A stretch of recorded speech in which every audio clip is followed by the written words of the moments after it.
Since 1989, the Lexus ES has sported a V6 engine. And for 2025, this could very well be the last model year for you to get a Lexus ES with a V6.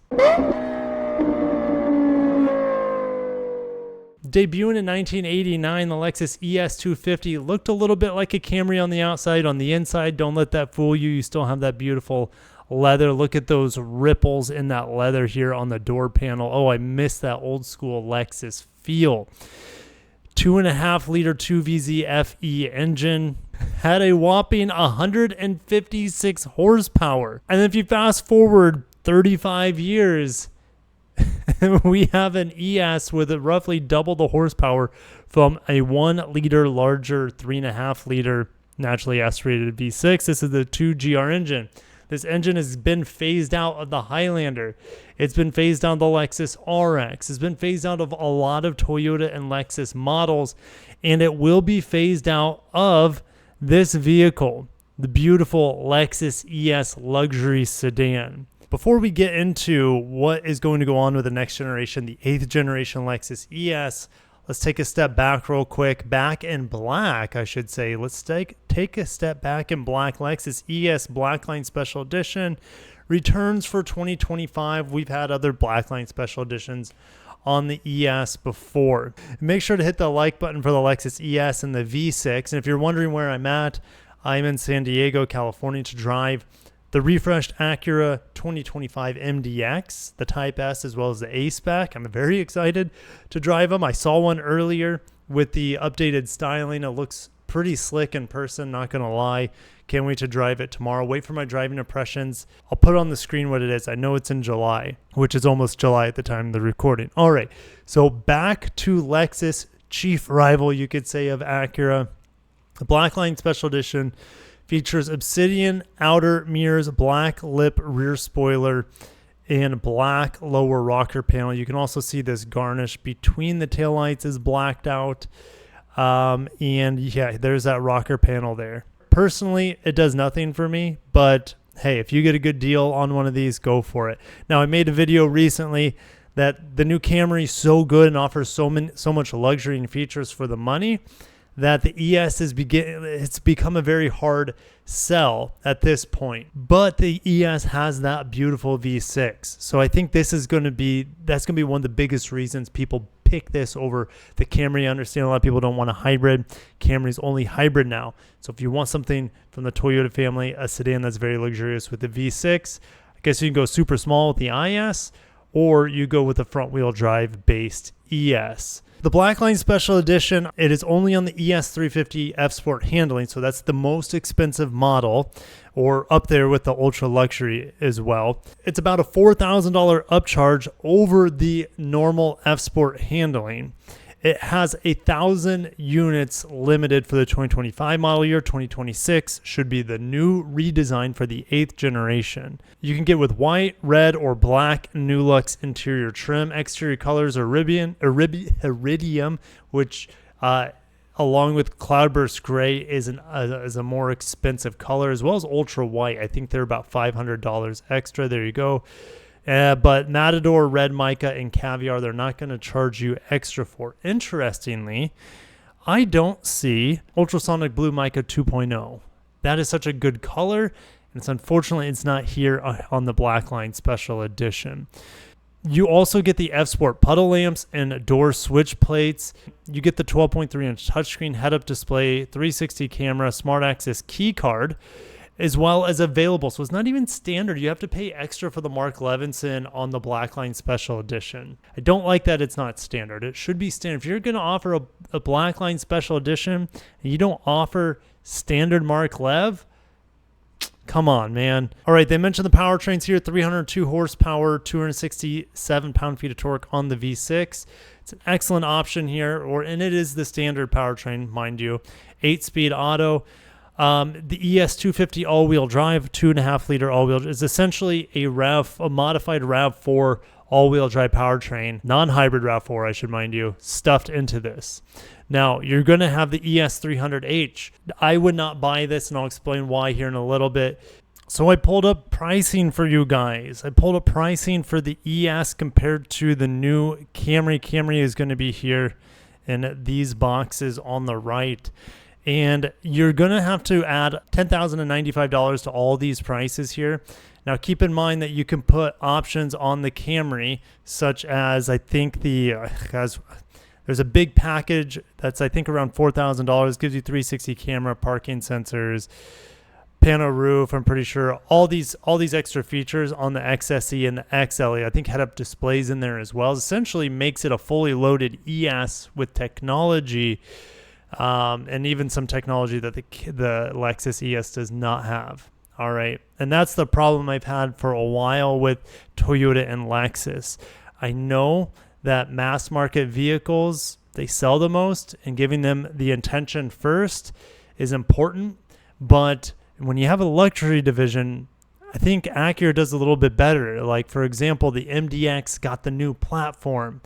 And it was 2 or 3 years later that the Pilot finally got that new platform, right? They don't share everything. The V6s are even different. But what I'm saying is, like, Acura kind of gets the nod for new technology, new platforms, and Lexus hardly ever does, all right? Toyota always seems to get the nod over Lexus with new platforms. And we're seeing it here.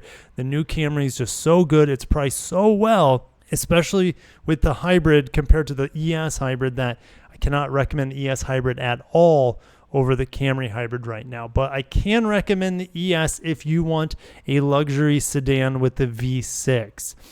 The problem is just it gets pretty expensive once you start optioning out compared to what you get on a hybrid Camry. Hybrid Camry has all-wheel drive available, something that the ES hybrid does not have right now. It's only front-wheel drive. So with that being said, I mean, these prices are very, very contrasting from the Camry to the Lexus ES. And it's unless you need to have that V6, I just can't recommend the ES over the Camry. And I'm happy to disagree with you guys. I know some of you are saying, hey, the new Camry, I wasn't impressed with it, whatever. I've driven a few of them, of course, at the media event. I will be getting a new Camry 2025 on the channel for a week review next week. So stay tuned for that, because I need more time in the seat of the Camry to either solidify or dispel my beliefs that I had about it when I had it the media drive, which to me, it brings enough luxury and enough value price per dollar that the ES just doesn't make a lot of sense right now. All right, unless you need to have that V6, like I said. Now, it's been a month already since we had the reveals of these trademarks. These trademarks are typically extremely accurate for what's coming down the hatch from the Japanese automakers, especially Toyota here. There's a lot of cool stuff on here, like the TZ, the 3-row electric crossover potentially. We have different powertrains of the RZ. I don't know if they're going to come or not, different powertrains of the RZ, but Lexus seems to be covering their bases by trademarking just about every single possible powertrain on it. ES350H, that takes a 5th gen hybrid system from the Camry. You have optional all-wheel drive on it as well. Maybe they make standard all-wheel drive. That would be nice for a Lexus sedan to have that. But we're talking 232 horsepower and all-wheel drive, all right? Then you have 2 fully battery electric variants. All right, 350e, 250 horsepower is my estimations, 0 to 60 under 6 seconds. Then you'd have a 500e Lexus ES with 350 horsepower and 0 to 60 in 4.5 seconds. Battery sizes is a guess. I'm guessing around 70 kilowatt hours, which is going to give you up to 300 miles on the smaller EV powertrain, or should I say the less powerful EV powertrain, and maybe 265 miles on the 500e. Now, production for the 8th generation, I'm seeing an FJ go by the road, a beautiful beach cruiser FJ. Anyways, ES goes back to Japan for production for the first time since 2015. The last Japanese ES we got here in the States was 2015. All right, they've been making ES in Kentucky, the world's largest Toyota plant in Kentucky, from 2016, and production according to my source, will be ending mid-2025 at the Kentucky plant. And if it has a 350e powertrain and 500e battery electric variants of the ES, they will not qualify for the EV tax credit. I don't think it's a big deal because there's a huge lease loophole where you still qualify for the EV tax credit, and it's easier to qualify for it as well when you lease, all right? So I don't think it's that big of a deal. And the EV lease sedan tax credit is only good for vehicles under, I think sedans under $55,000 if I remember right, and these for sure will be costing more than that, at least the 500e. You might be able to get the 350e under it. Now, what about the V6? Well, the Highlander killed the V6, the RX killed the V6, the Crowns killed the V6. The V6 is surely dead in the ES. There's no way around it. What are they going to put in there? Is it just going to be a hybrid as well as fully battery electric variants? It could very well be. It could be. Could they still do a 2.4 turbo, non-electrified, like they do with the RX and NX and TX 350s? Absolutely, they could do that. But I miss the V6s in modern Lexus crossovers, and I will miss the V6 in the ES sedan. Absolutely. There's something about the V6. I know you guys share a lot of sentimentality growing up with V6s. I still have the 2GR actually in my minivan. My Sienna has a 2GR. It's a good engine. It's a great engine. It's smooth. It's powerful. What else? And most importantly for a lot of you guys, it is reliable. But signing out from San Diego, guys, like I said, stay tuned for my MDX driving impressions. And I think I'll actually be able to drive the ZDX A spec as well, which there won't be an embargo for. I'll just be able to throw up that video for you guys. But I'm going to shut it down. Thank you guys for watching. Long live the V6. Long live the Lexus ES.